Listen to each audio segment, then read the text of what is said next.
a video. Yeah, I really just haven't had time to. So many things to get to, so much to do, blah blah blah. Now I'm gonna waste some time on Hythloday. Well, that stupid Quantaka guy made some video. I didn't watch it. This, frankly, he just doesn't deserve my time, and I have to do an awful lot of penance, before I would find him to be relevant or meaningful at all. But anyway, on this immigration thing, and the argument between me and Puro, fundamentally, and there's nothing to argue.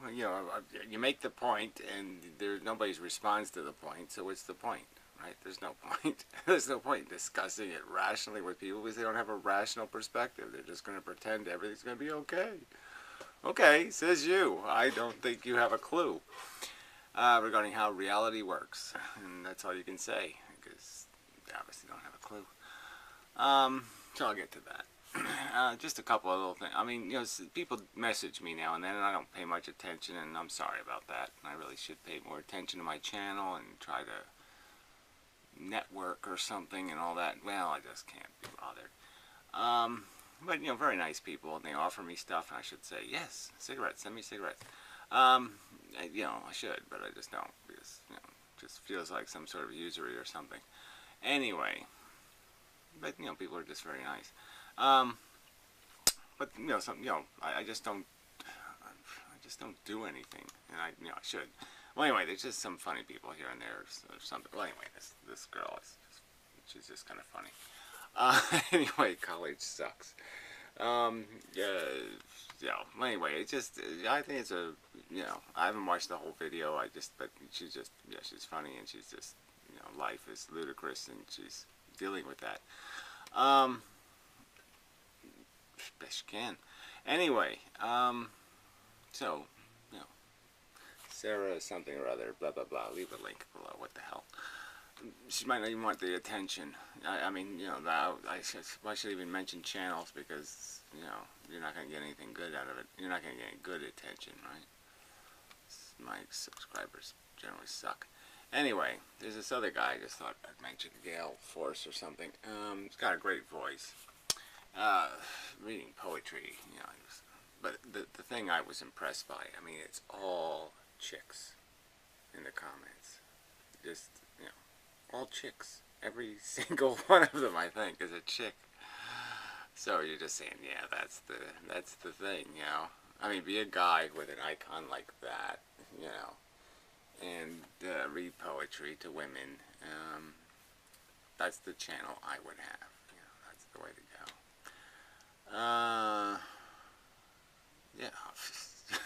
Yeah, very smart. Anyway, if I didn't have to do this serious real life shit, you know what I mean? It's just, I would learn a lesson. Yeah. I mean, you gotta be a master of oral, yeah, to get this many women, on YouTube anyway. I mean, YouTube, it's kind of tough. Anyway, I was just impressed. What can I say? So I'll leave a link to that channel too. He's sort of got a thing going. He's got some subscribers and stuff, so he doesn't need the help. But yeah, just impressed. So anyway, that's all. I just thought I would. Sorry. I should do this for all the people who say hello, but I should do a lot of things I don't do. Alright, so I'm going to jump ahead to, there's just no point in playing the beginning of this. This is just Hythloday crying and whining because, man, you talk so, I'm going to interrupt that. I'm going to be just like a minute. Wait a minute, I'm complaining about a minute, but I'm going to try to be good. Whatever you do, you fail at. But whatever. So I'll jump ahead to 6 minutes where he starts to get to the subject of the video, right? So the first 6 minutes, no subject, just a bunch of ragging and complaining. Eesh. And then I'll jump ahead again because this isn't going to last very long where he stays rational. Well, rational in the sense of making something like an argument, maybe. And also, small chunks of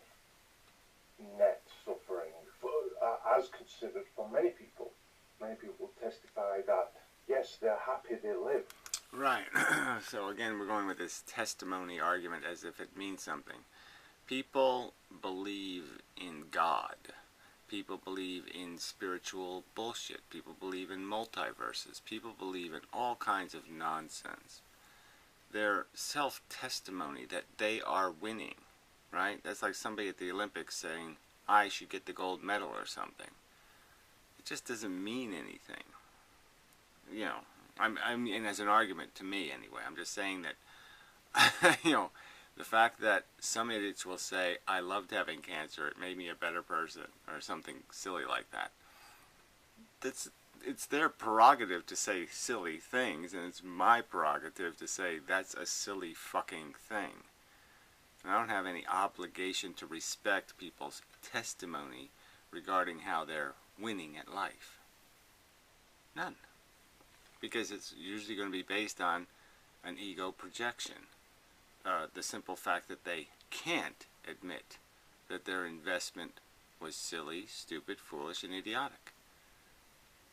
They'll pretend. People do this all the time. They pretend to be married and they're cheating and they pretend to be fathers and they're not, and they pretend to be all kinds of things that they have no interest in being.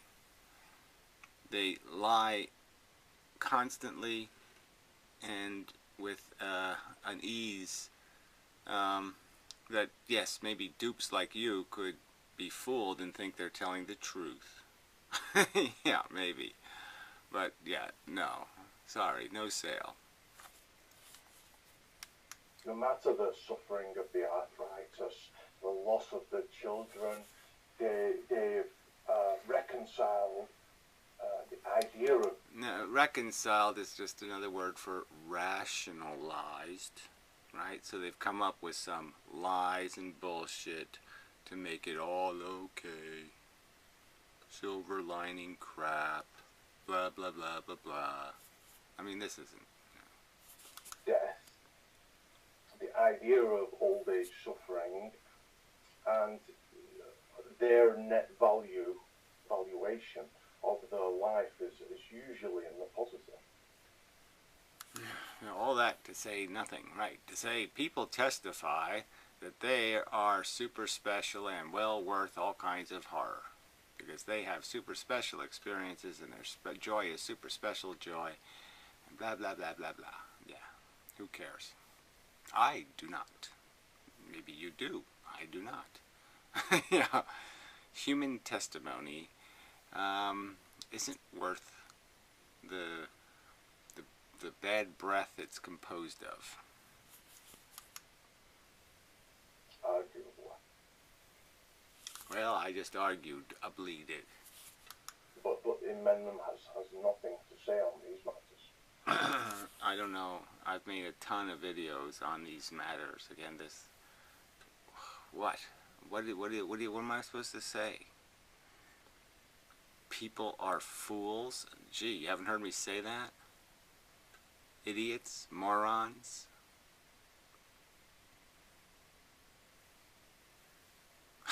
Yeah, I think I made a lot of videos on that subject. Idiot. Moron. Nothing, again, I say, about being the judge, jury, and executioner. Well, again, it's just not my job. I'm making an argument, okay? And until I've made this, I have made a statement on it, okay? I've told you that the social contract is merely what it is. It's a facilitator of civilization. So as long as civilization is worth maintaining, you maintain the social contract.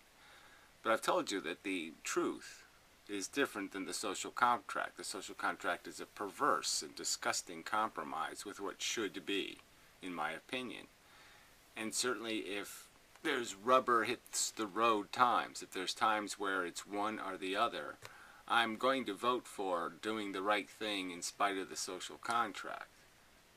That's what I'm going to vote for, okay? If it, again, like I said, I would press the red button, a violation of the social contract, because I'm certain it's right.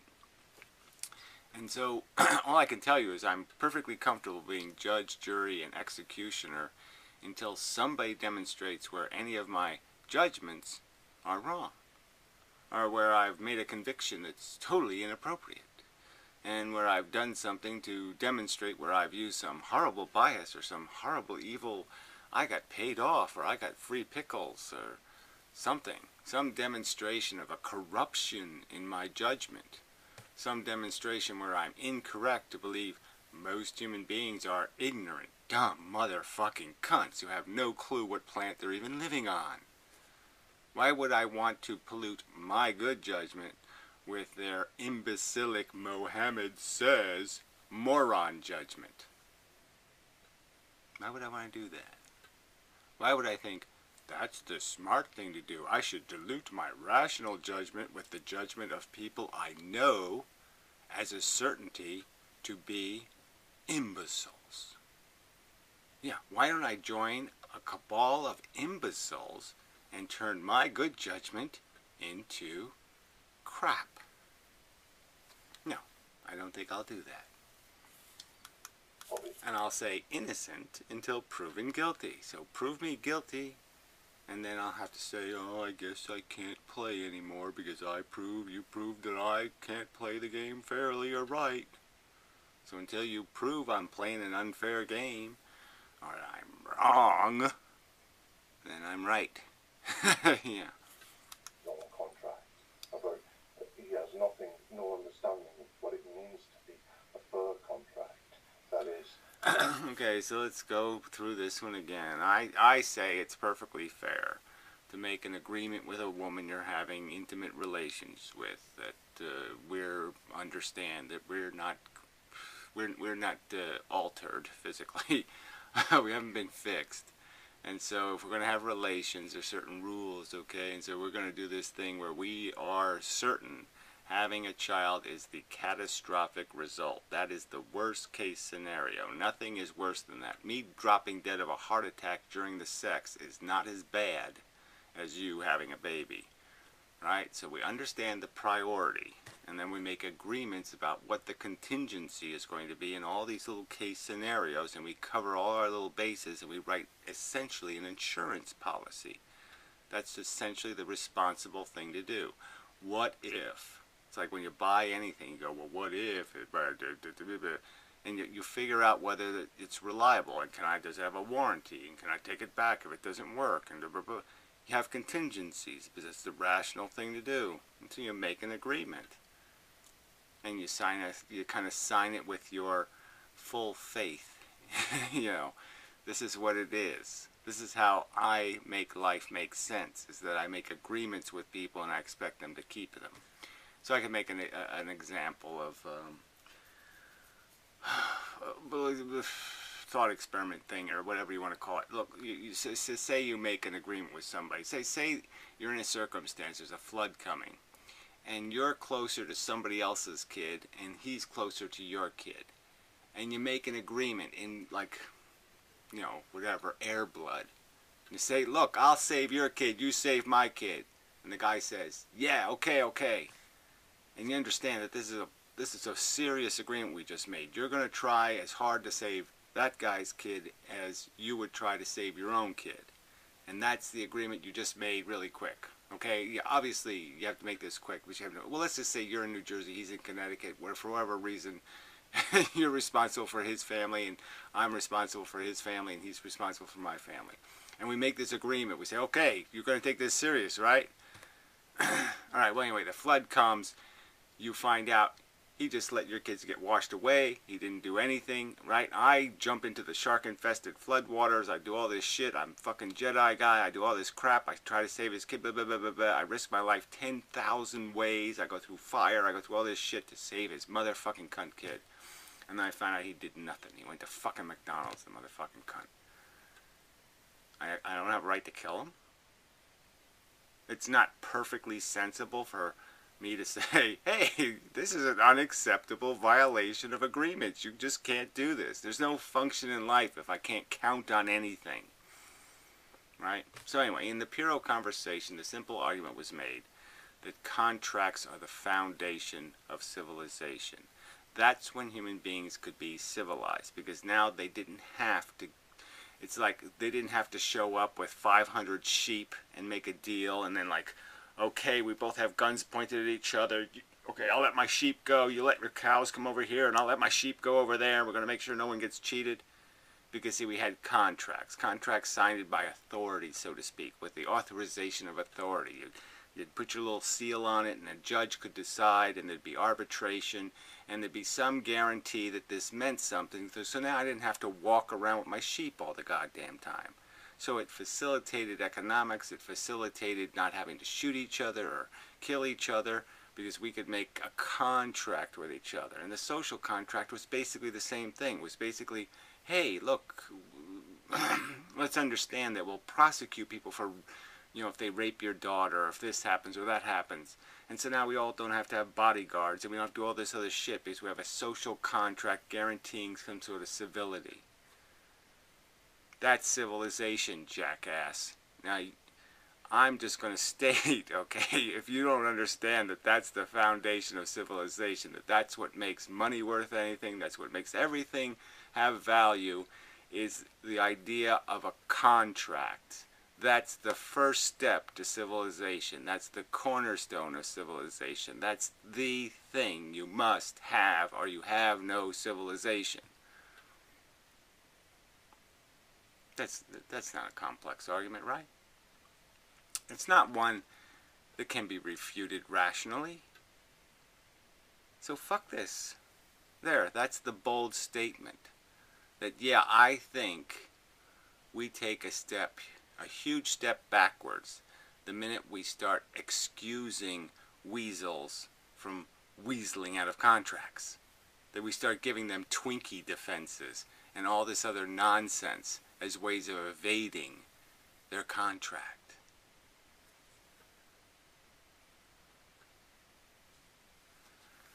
Fuck. Go ahead, lie in court. Who cares? It's no big deal. You were having a bad emotional day. You needed to lie because, yes, there was a lot at stake. You might go to jail if you don't lie. It only hurts somebody else. It's no big deal. It's somebody else. It's okay to lie about somebody else because they're not you.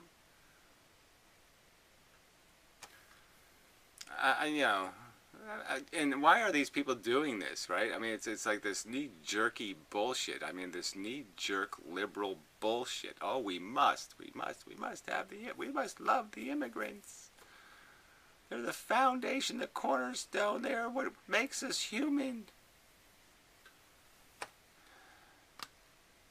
They're smelly scuzz. Yeah, pretty much. Anyway. I mean, really, it's it's just about rational proportion. This much immigration, okay, but you just can't open the floodgate and say go ahead. Every country that has a liability or a problem, yes, let all let all the deficients and the broken and the dysfunctional slide right in.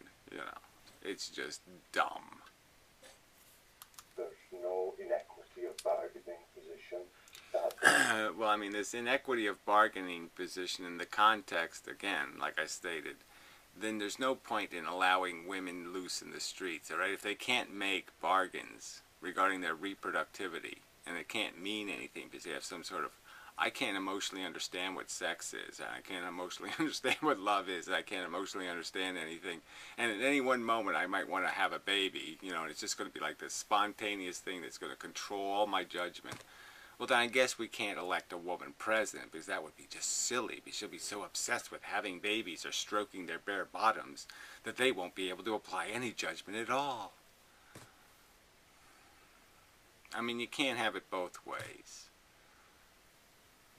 I mean, and I don't even, like I said, this is just such a canard to say that women can't make rational reproductive decisions because they're too emotionally erratic.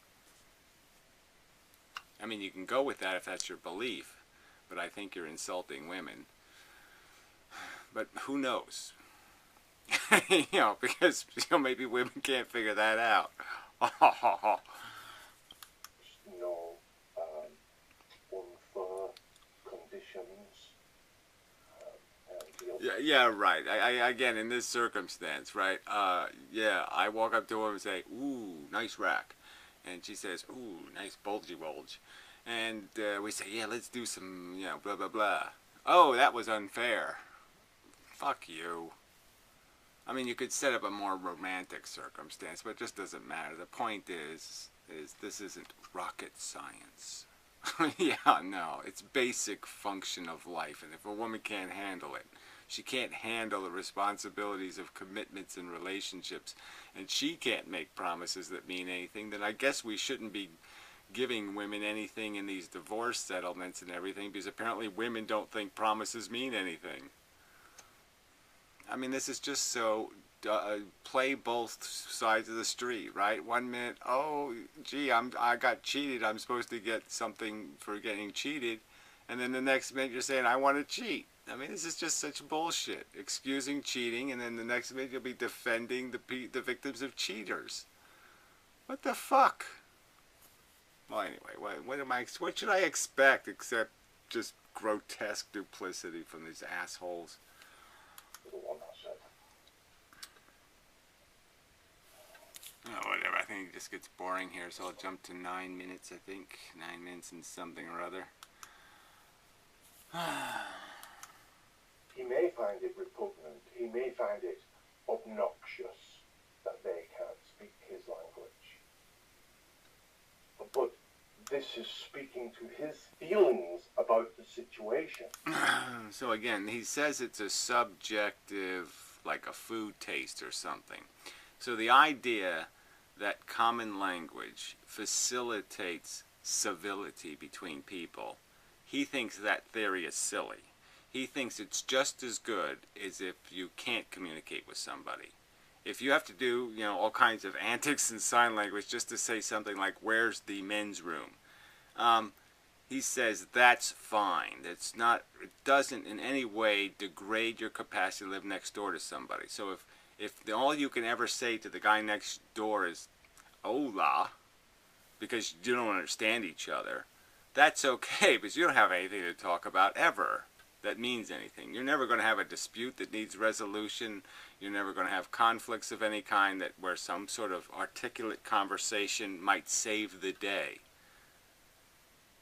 I mean, the argument's just simple, that understanding language and traditions of people is fundamental. Understanding people is fundamental to getting along with people. And that we already have enough problems in the sense that we don't have common traditions, and we don't necessarily have common life experience, and we don't have common values, i.e., I put garbage in garbage cans, they put garbage in streets, or some kind of crap like that. You know, I paint house rational color, they paint house irrational color, whatever. We already have these problems, and those problems are only made some magnitude worse by an inability even to communicate about how much it disturbs me, or why it disturbs me, or why it's important to me. And when I can't even explain to the guy next door that the value of my house is dependent on the value of his house, that's a problem. Now, if you don't understand that, then I can't. What? Speaking a common language facilitates interaction with other humans?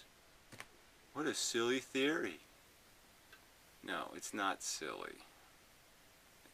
You're just such an asshole to think this is some sort of argument, that it's some sort of subjective bigotry that I would suggest. And as I stated clearly in Pierrot's room, I'm not being a bigot for English.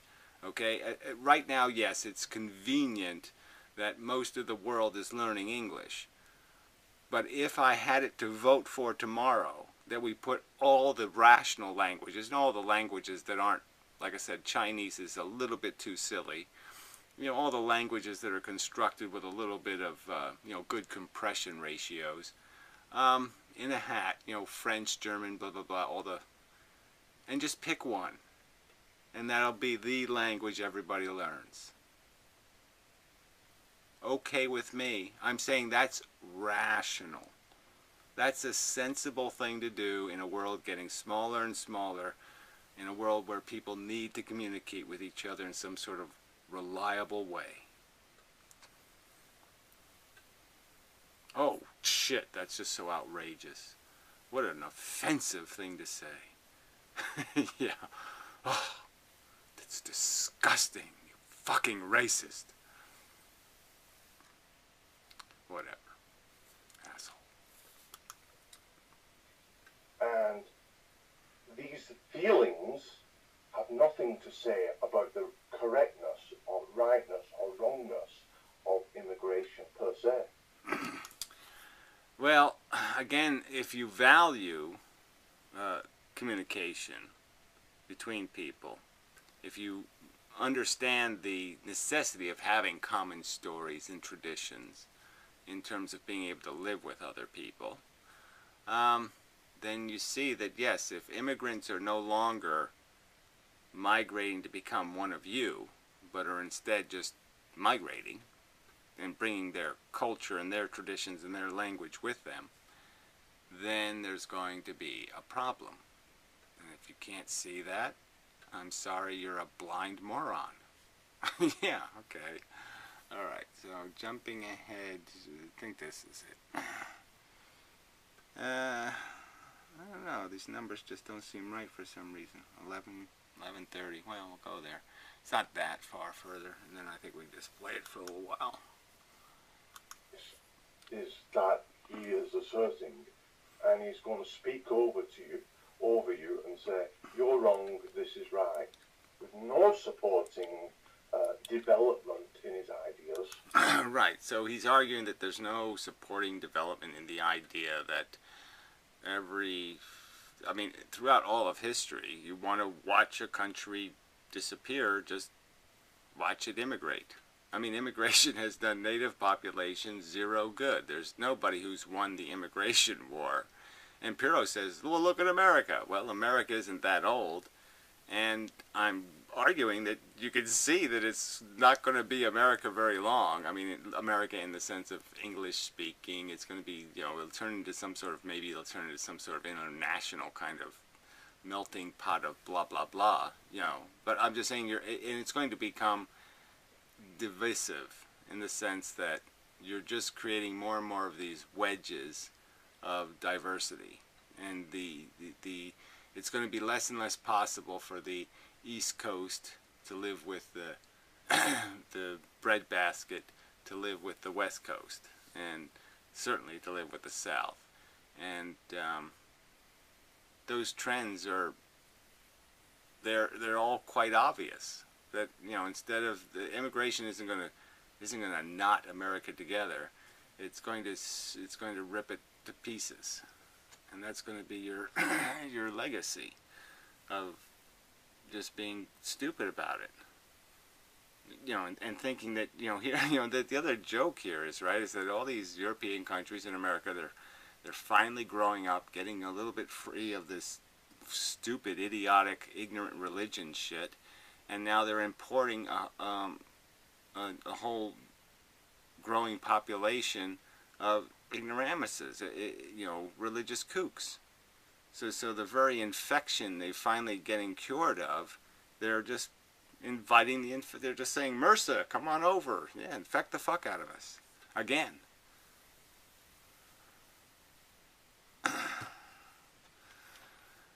And you could almost argue that none of that would matter if we had solid infrastructure, institutions to pick up the slack. But we've sort of demonstrated we don't have that. We've demonstrated that the ghetto, for example, it's not complicated. Go take a trip into the ghetto and see if you can talk to anybody. See if you can relate to anybody. See if you have common stories with anybody. We're already not doing it with our own domestic population. And can't see that writing on the wall? It's pretty damn clear. I'm just saying, it's no skin off my nose, so to speak, because I think you're going to fail for a lot of other reasons anyway. But I'm just saying that this is just making things worse. It's not going to make things better. It's a delusion to think you're going to improve the world by destroying the example countries, destroying the healthy ones with the unhealthy behavior of overpopulation, creating excess unskilled labor. It's just a really bad idea in the world that exists. It's a technology world. There's just no, the cow, the blacksmith of human beings doesn't have any value. Having a strong arm is just useless. Physical strength is of no value, realistically. It's just not a world for just a human animal. You have to be more than just a human animal to have value. That's just the truth. Idiots. Other than he's saying. Well, it's not other than he's saying. It's just idiotic. Like I mean, what argument do you want me to make? Again, I can point you to the South American Indians eradicated, the North American Indians eradicated. You know, you can go through most of the European bloodlines eradicated now. I mean, what do you want me to do? Rome, Greek, you can go through every civilization in history, and what's the quickest way to fail? Get invaded. The end.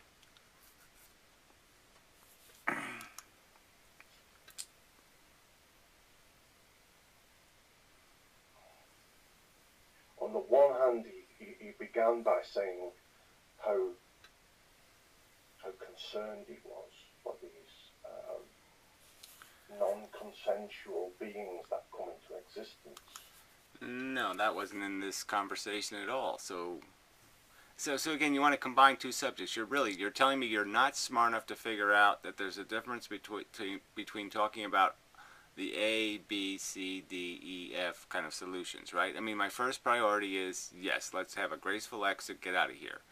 The second priority is, well, if we're going to be here longer, which looks like we are, let's be here longer in as civilized a manner as possible with as little horror and torment and torture as possible, right? Because the whole point of eliminating it is, or preventing it, is to prevent this thing called torture. And there's lots of ways this torture thing is still going to happen until you get to the point that you're ready to do this graceful exit thing. So again, where's the contradiction in this, you cunt? I mean, you're really telling me you don't understand that. You don't understand the difference between saying, yes, this is I would prefer this to happen, right? You don't have things you would prefer, like I would prefer to have a nice head of hair.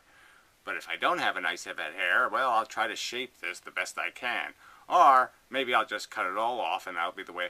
But I'll deal with it as the best I can with each circumstance. But ideally, I wouldn't want to be fat and stupid looking. Yeah. You can't understand that?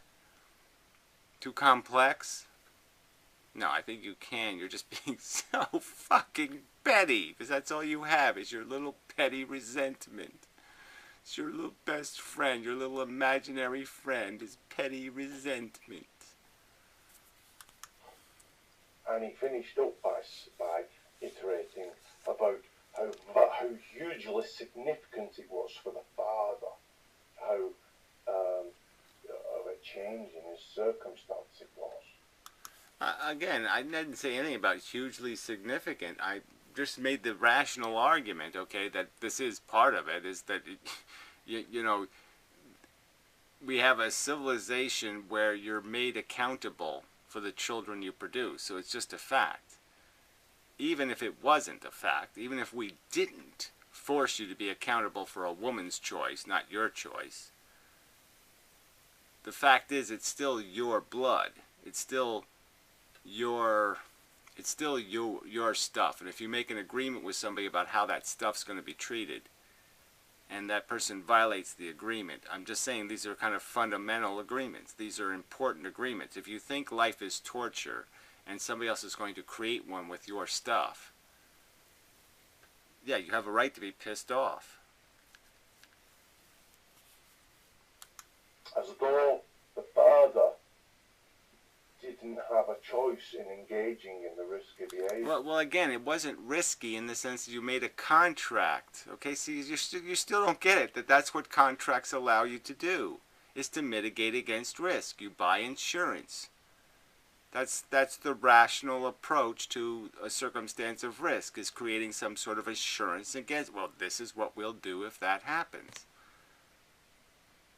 You wouldn't understand that it might be possible that if I did have some will to have kids, that I might make an agreement with a woman about, well, look, if we do amniocentesis and we find out the kid's retarded, or, you know, it has 17 eyeballs or something, we're going to have it destroyed, correct?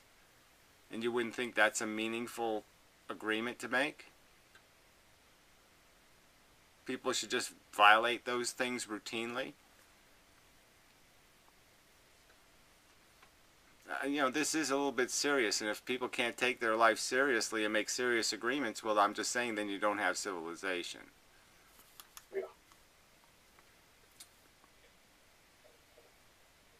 He alleged, he tried to claim that in a court of law, that this contractual idea he has about being able to kill a woman. I mean, this was really simple, right? The simple premise is that I'm not saying that my behavior should be. I'm saying that there's oftentimes, like say if you had somebody that you loved and they were dying in the hospital and they were torturing the person, and you did the mercy thing, and you figured you would die with them. You know, it would be a murder-suicide or whatever. But you knew, okay, society's not going to let you do it. You're just going to do it. The end. That's, in my opinion, those people are perfectly rational.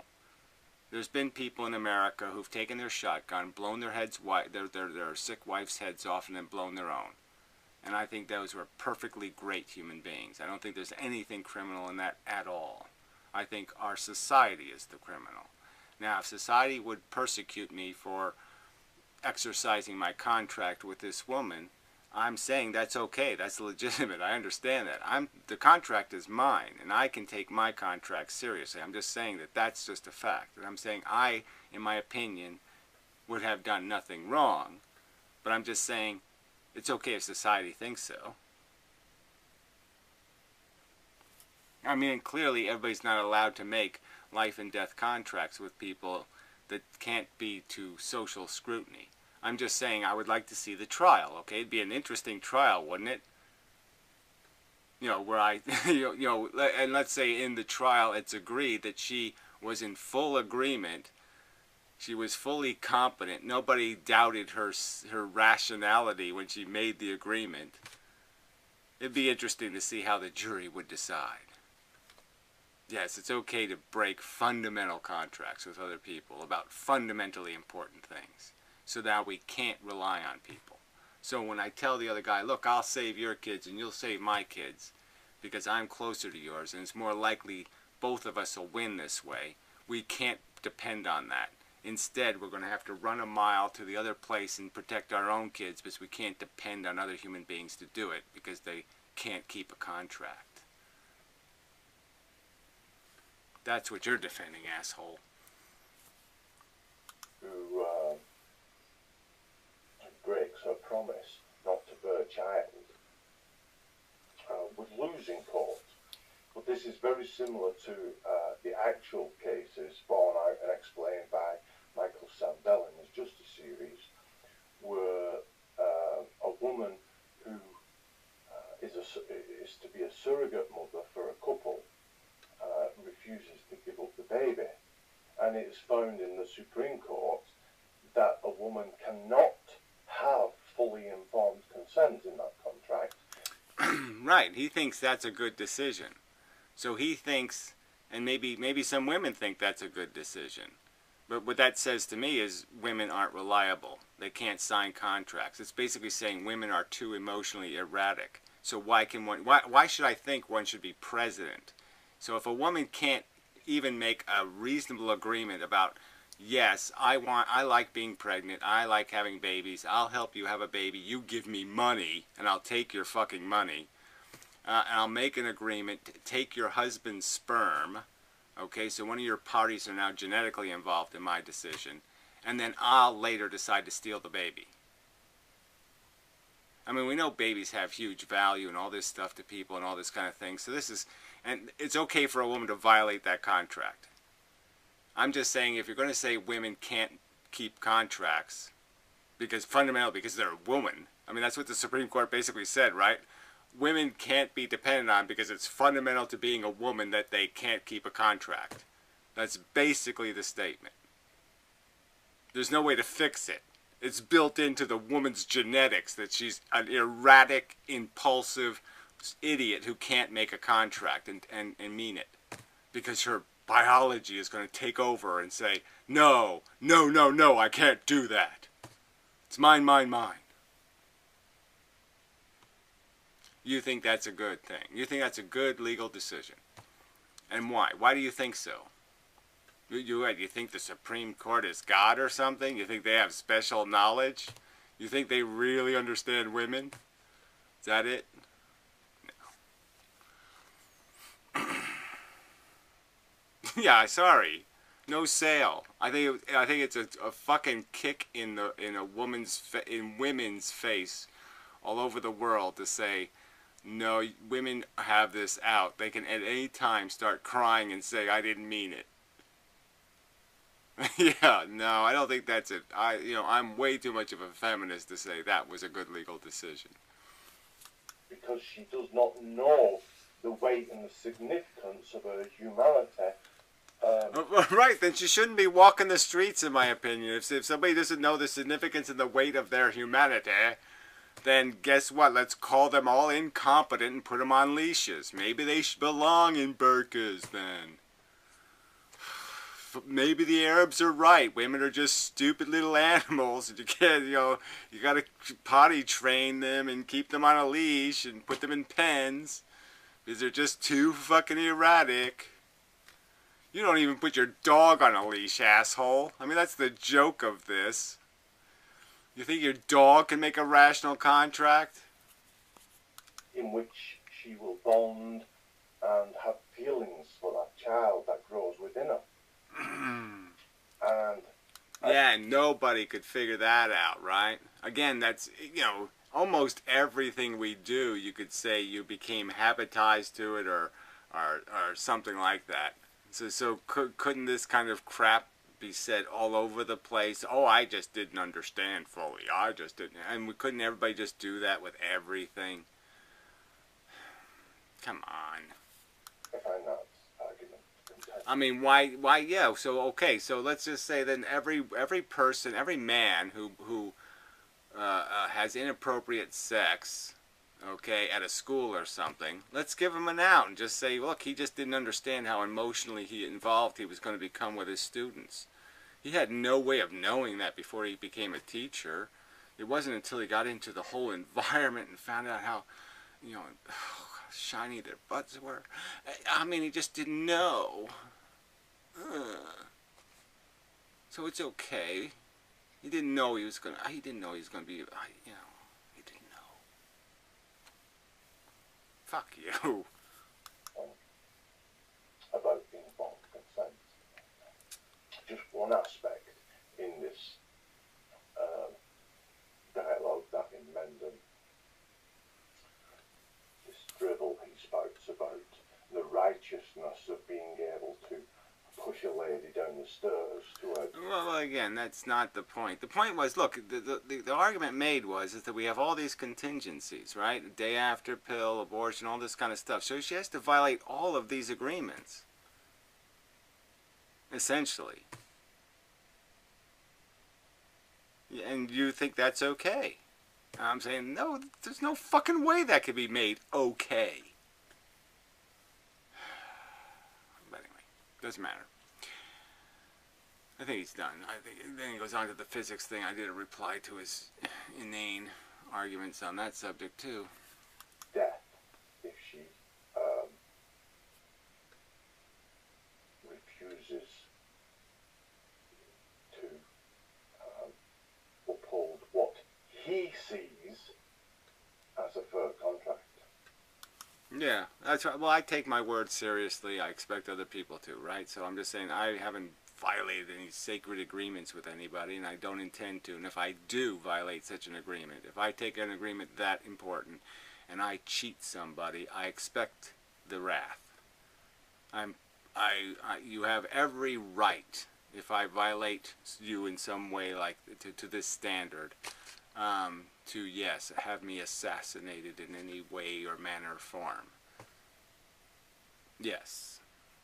There's no double standard here. I would hope I would be held to the same standard of my word actually meaning something. Yes. I would hope to be pushed down the stairs if I was ever to do something so grotesque. And he is happy to be judge, jury, executioner. Yes, planner, developer, builder, constructor, advisor. I'm happy to be all of these things because I can do that so much better than morons like you. Idiots who can't put reason against reason. You know, you can't add 2 plus motherfucking 2. You know, without you basing it on some petty crap. You know, you're the one keying cars and calling it logic. Fuckhead.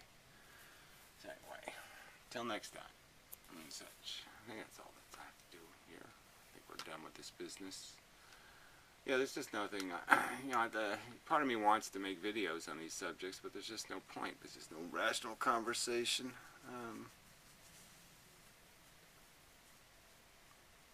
Yeah, they're really, you know, you can't argue, you know, with people who are not, don't feel any obligation to make a, I don't mean, you know, pragmatic for the sake of being pragmatic, but I just mean it has to have some sort of practical reality. And as Imperial fully admits, yet there's nothing practical in his argument. He's pretending the future is going to be a place where we're going to spend money building all kinds of fun and great infrastructure, and that will employ all this excess labor we have. And we already know we haven't done that since the Hoover Dam. You know, we're defunding everything government ever does, and all we're doing is financing a bunch of capitalist rackets where we pay people $10 an hour. You know, a bunch of, let's put solar panels on your roof. We'll pay a bunch of illegals $10 an hour and do something inefficiently and subsidize it and all. I mean, it's just all bad news. There's no good news to any of this shit. This isn't civilization. And that's an argument he made. I did see the comment page just a little bit on the Quintica video, and it was just, you know, Piro said, look how rich our country is, as an example of somehow how immigration made us rich. And we already know where our money came from. Our money came from first exploiting slaves, second exploiting South America, third exploiting Chinese. We know that's where all the wealth came from. It's all exploitation wealth. It has nothing to do with treating immigrants well. It has nothing to do with advancing into a civilization or doing any of that kind of stuff. It just has to do with essentially exporting a notion, a kind of slavery.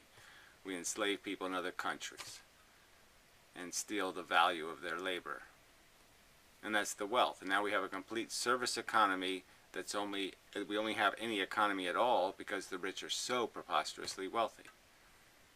And having an influx of immigrant labor is just going to facilitate the creation of a two-tiered society, desperately poor and preposterously rich. And there will be nothing in between.